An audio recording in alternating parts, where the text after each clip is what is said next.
Leap of Fate podcast fans. Welcome to this week's episode with yours truly, Randy Silver. This week is all around personal finance with my friend Cameron Ross. Before we get into it and why Cameron's on the pod, as we do every week, Loft Gang, Loft fans, thank you so much for all the feedback, the comments, the subscribes, the likes, the reviews that you give me. You've really loved the past episodes. We had holistic health on, we had the jewelry, we had the recording artist, and of course, we had my dad come on and talk about insurance. So many different, unique topics. However, they all talk about overcoming adversity, following your dreams, and making your dreams a reality. So thank you so much. I love the fact you guys are liking the message and you're hoping to be able to take some of those ideas into your life. That's where Cameron comes on this week. Cameron Ross is on the podcast this week because he wants to talk about personal finance. He hasn't always been the one who's been able to save money. He spent money on going out to dinner, buying clothes, things that maybe are a little bit extravagant and unnecessary. It led to him being in some credit card debt month over month, not terrible, but having stresses of where did my money go? How do I just save? He never really learned from his parents or in school how to have personal finances. And he wants to come on today to teach you how you can prepare yourself for personal finances and make sure you're saving for the future. This hits all the different core themes of Leap of Faith that we've talked about over the years. And this is why I want to bring him on, because I think it's a fantastic idea. Cameron's here to talk about personal finance. So without ado, Cameron, my friend, welcome to the podcast. Thank you, Randy. Excited to be here and talk personal finance to all of your awesome listeners. But yeah, thanks for having me on. Yeah, and thanks for coming on. I know sometimes people don't like talking about finance, a little bit more of a quieter subject. So we appreciate you being open and transparent. And to get the audience investing into you, can you give us a quick overview of who you are, where you came from, things like that? Yeah, definitely. So I'm 27 now, terrifyingly my late 20s, which is horrifying. But no, yeah, Randy, I've known you for 5 or 6 years now. We're friends through our mutual buddies, Ethan and Joe. But shout out. Yeah, I'm a Bay boy, born and raised. So grew up in Woodside near Redwood City in Palo Alto, if people are familiar with that area. But I've been here all 27 years. Some say I've stayed a little bit too long in the Bay Area, but I definitely enjoy it, right? No matter what people say about San Francisco. And I've worked in tech now for the last 6 years, specifically in sales. So started out in your SDR role, right, where you're making cold calls, sending out cold emails. Yep. Now I'm an account executive, right, where I'm working with finance leaders and sales ops leaders, kind of demoing them Captivate IQ, the company that I work at, and taking them through a sales motion. But yeah, as far as why I'm on today, right, just really wanted to speak to everyone about personal finance because it is a very taboo subject, right? Yep. You're not always talking about money with your friends and family, and this is specifically something that's really never brought up in school, like in high school or college, really. So there's really only a select few that are lucky enough to have that taught to them when they're growing up. So definitely thought it'd be a nice topic for today.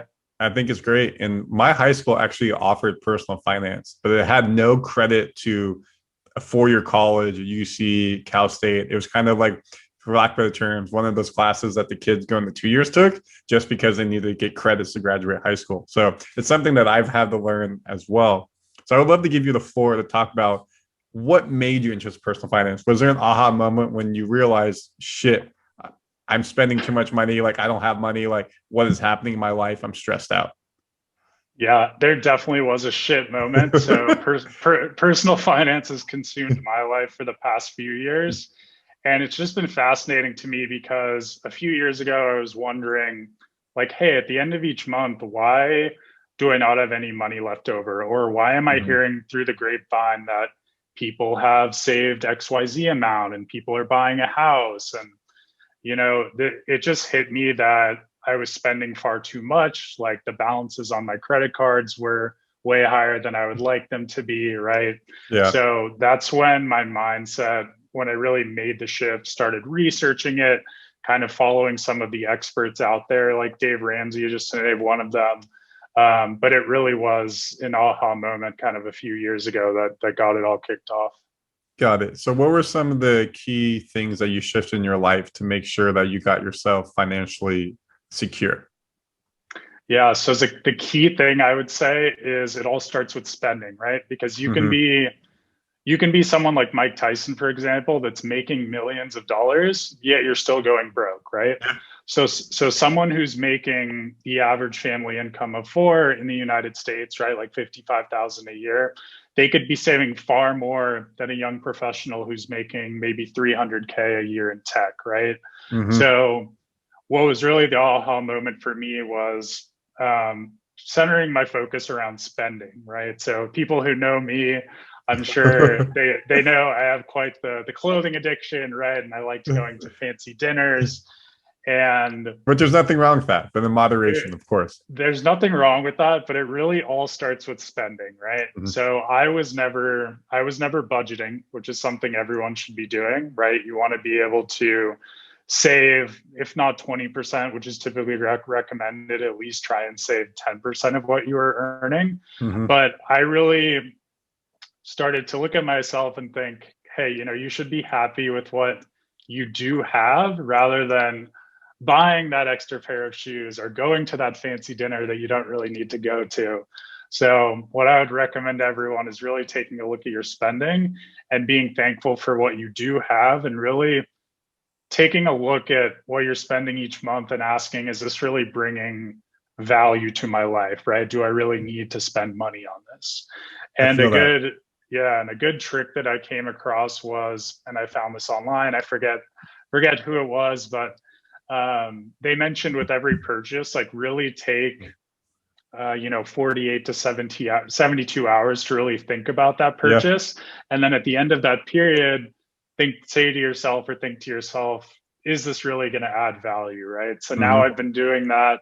And what I found is that there's way less packages showing up at my house, right? My Amazon bill is much lower. And I'm actually just surrounding myself with things that are providing value, right? Like hence the dog I'm getting soon, and a lot less packages showing up. Yeah, and I'm probably the opposite of you, where you're the extravagant. I'm the opposite. Like, I'm still wearing clothes from high school because I'm never really was taught everything. I just always have been a big saver because my purchases are, I want to buy like a nice car. I want to buy a house. I want to buy an investment property. I want to be able to afford a big wedding. So I don't need, say, that nice shirt, a nice pair of shoes. I'm going to save my money for the big things in my life. So eventually, maybe that will actually make me broke when I start doing it. But for the time being, it's never been a big issue I personally have had. Yeah, that's a good point. And Dave Ramsey says this, who's an older financial guru. I agree with some things he says. I don't agree with others. But he does say that there's two types of people, and I generally agree with this. There's spenders and there's natural savers. Mm-hmm. And I think that's where we differ, right? Like, you might be a natural saver. I'm definitely a natural spender. So you just have to kind of realize what type you are and kind of adjust accordingly, right? Yep. So let me ask you this question. You said you're getting a puppy. A pet is not a cheap whatever. You got to get the shots, you got to get the food, you got vet bill. So how are you going to start budgeting that into your daily life? Does that mean you're going to take away something else? But because you're getting a pet, I need to like maybe not go out to dinner twice a week to account for what the extra cost will be? Yeah, there's a few massive ways you can cut back. So I've actually taken quite a few steps to cut back my spending, right? So I'm living with a housemate. I know some people don't like that. Zach here, you can probably hear me through the wall, is one of my good buddies, but I am living with a housemate now, right? If you used to live alone. If you know me, I've lived in some pretty extravagant apartments by myself. So I'm no longer doing that. I no longer go to Equinox, right? Like, I realize that's something you don't really need. So I'm at a point where I know there is room in my budget for a dog, right? I can afford the food. I can afford to get the puppy, and right, there's room in my budget for that. But you kind of hit the nail on the head with that other place you can cut back on, right? And that's eating out, and especially drinking out. Yep. And you don't have to take it to the extreme that our friend Joe does, where he has a bottle of gin that he's hidden under his bed, and he only takes sips out of that. But no, going out was a huge one. Like, I think the majority of my spending, when I actually took a deeper look at it, right, was coming from eating out, buying drinks. Like, these are just things you can really do at home, and you can make better food at home if you actually just take the time to learn to cook, right? Go to the grocery store, and you'd just be amazed at how much you save, right? Especially in San Francisco, where you get a few drinks and it's like $150, right? Yeah. So as far as the dog, like, I realize that's going to add value to my life, just as far as like having that companion around. Happiness. And I've just, happiness. And I've just moved those kind of, non-necessities out of the way to make room for something like that. Yeah. So I think what Dave Ramsey said, the way I say it, it's item purchases versus experience purchases. I'm an experienced type of person. A puppy is definitely an experience. You used to be items. And I think you hit a good point I'd like you to touch on, is going out. Obviously, during the pandemic, everything is shut down. So I'm sure all of us probably see a little bit more money in our savings account because we're not going out. So what are some techniques that people are able to do now that things start to open back up to make sure that they're not going to just deplete their money that they're doing? You may have already touched on it a little bit with what you said. Yeah, no, definitely. And I think everyone's noticed just how much they were spending out because now we were forced into quarantine. People are looking at their bank account or their statements and saying, wow, I have a lot of money left over. I got the stimulus check back. I've got some money there potentially as well. Yeah, exactly. So this is a great time to just keep that train rolling, right? And you should definitely try and budget it out and definitely keep a set amount that you would like to spend on night outs, right? So maybe you want to set aside a few hundred, maybe you want to set aside 500, but definitely go ahead and use an app like Mint or the Every Dollar Budgeting app by Dave Ramsey. There's so many fintech companies now. Even the Chase Bank app has a budgeting tool. Yeah, it's pretty good. It shows you like where your spending is on the wheel, different times. So it's a pretty cool app. Exactly. So those apps will tell you now whether it's dining or drinks, right? And just make sure you're keeping yourself to a specific limit. And of course, in the first few months, if you're going over a little bit, definitely don't worry, but try to keep within those parameters. Yep.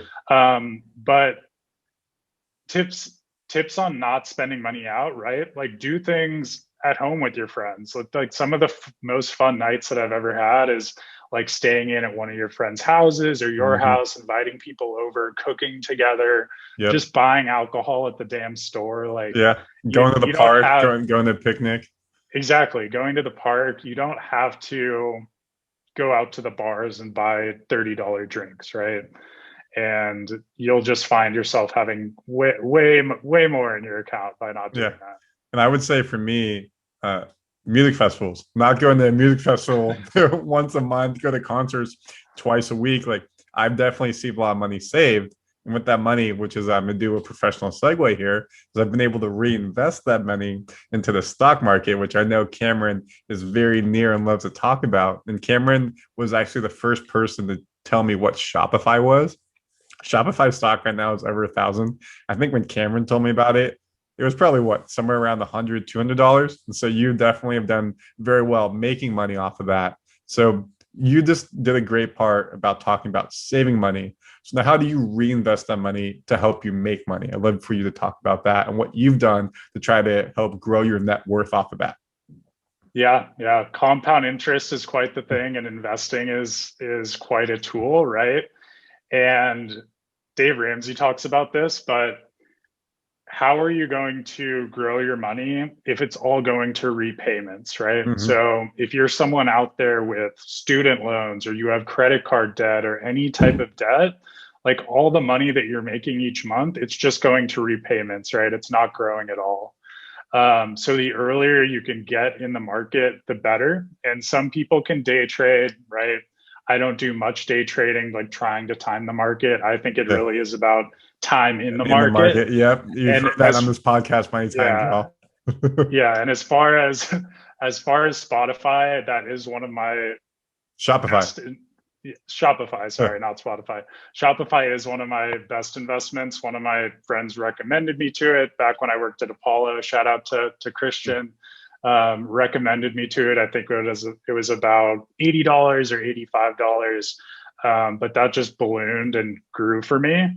And it just got me thinking, like, what if I was investing in college opposed to buying, Ciroc bottles or whatever, right? So what I like to do now is I like to have a piece of my paycheck go to a brokerage account every few weeks. So I would definitely recommend that. Just making it so that you don't even have the chance to spend that money, right? Yep. Every few weeks, it's just going automatically to that account. And as far as picking stocks, everyone has a different opinion on this. I'm pretty heavy on tech, and I'm actually starting to move some of my money out of tech to try and diversify there. It's been a tough couple months in tech. Yes, it's been a tough couple months. I would say I agree with Buffett when he says invest in things that you do know. So I work in software. I know software, especially enterprise software. So I tend to go that route. But no, you definitely want to be in the market. And I think I don't know if most of your listeners are in their 20s, but people as young as us, right, we can be way higher risk. Yep. So don't have all your money in bonds. Definitely try and be in more growth stocks, right? Because we have the time in the market to actually take some risks. Yep. I know some people might want to be buying a house right now, so you can kind of decrease the risk just saving for that house. But as far as how much time we have left in the market, definitely try to put as much into stocks as you possibly can. Yeah, and if you have questions around the stock market for beginners, investments for beginners, go to episode 10 and 15 through here. There's an episode called Stock for Beginners. There's one called Real Estate for Beginners. So we have some good stuff in here for you to learn what Cameron's talking about. And for me personally, what I loved he said is a brokerage account. You guys have heard me say as well, is I do that too. At the beginning of every month, X amount of dollars goes straight to a Northwestern Mutual account. That gets put in the Roth IRA, it's put in the life insurance, disability insurance, and it just sits there. And 30 years from now, with compound interest, I'll have $2, $3, $4 million, depending how my income goes, into that account for me to just have as a fund there that I'm not, as Cameron said, I'm not touching now. It's just gone. Maybe I wish I had it for a concert, but I can't, so I can't use it. I'm not touching it. There's a bunch of apps out there, like Cameron says, well, that will just reinvest your money for you or put into somewhere where you can't touch it. So that way you're not using it. So Cameron did a good job. He talked about Shopify, talked about stocks. Is there any other types of investments that you're doing that is helping you save money or grow your money? Yeah. So I'm pretty heavily invested in cryptocurrency right now. I don't know. It's a great place to be right now. Please talk about it. I don't know if I'm gonna recommend this to everyone. It's super volatile right now. But if you want to get into cryptocurrency, I would suggest doing your research on every token, every coin. Like, make sure you know what it's doing and why you're investing in it.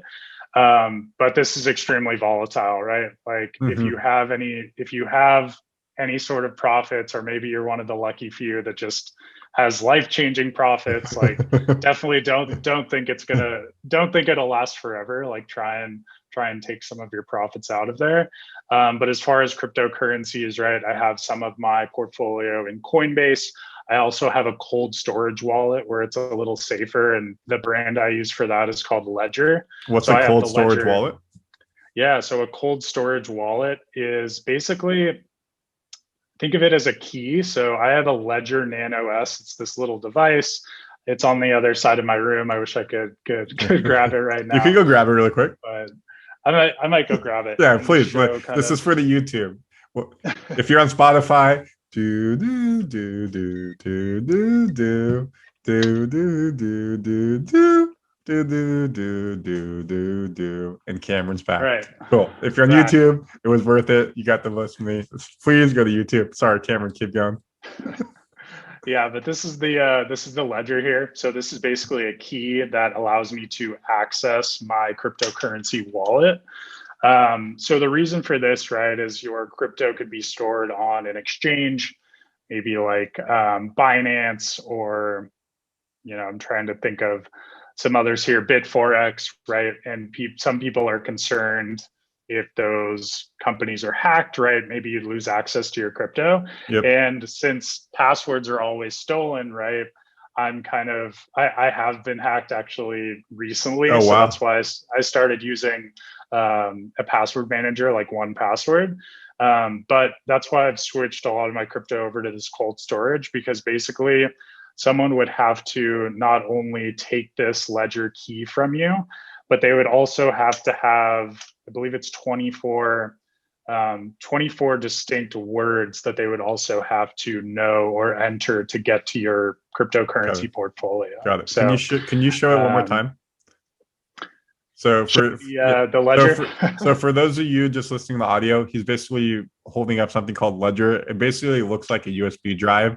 So when he's saying cold storage, it's something that's not connected to your computer. You have to physically connect it in. So someone has to come grab the USB from him and take it, which makes it safer. So if your computer ever got hacked, if a server ever got hacked, his information's safe because it's not connected to the interweb until you inject it into the computer, aka a USB drive.